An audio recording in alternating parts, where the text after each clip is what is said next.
The reason why ghosts suddenly began to appear. I'm writing down a story I remembered, which a friend of mine living in Dallas, Texas once told me. It was already more than 10 years ago, around 2013, when I heard this story. At a company office where nothing had ever happened before, rumors began to spread in the spring of that year that, quote, a ghost was appearing. The setting was the HR Human Resources Department office on the third floor of their own building. There, employees began to witness strange phenomena one after another.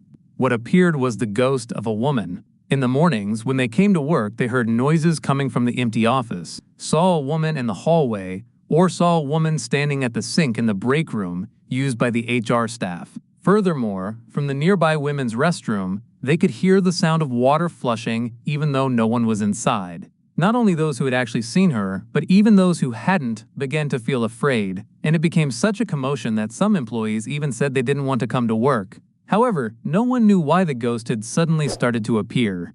Although the building was about 40 years old, there had never been any rumors of paranormal phenomena there until then.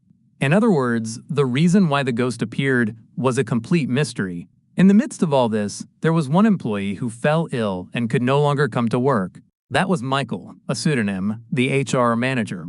He had just been transferred there from another branch that spring. Come to think of it, the time when the ghost sightings began and the time he came to this office matched exactly. So since my friend knew someone at the branch where Michael had previously worked, he casually asked about him.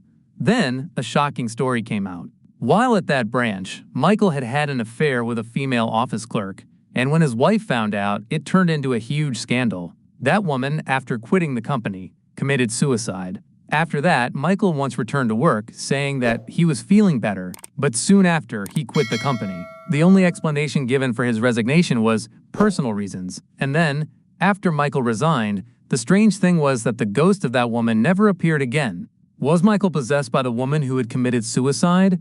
Is he still alive now? Or perhaps he is already dead? I wondered about what had happened to Michael afterward, so I asked my friend. He told me that neither he nor anyone else at the company had been able to get in touch with Michael, and that Michael had remained completely out of contact.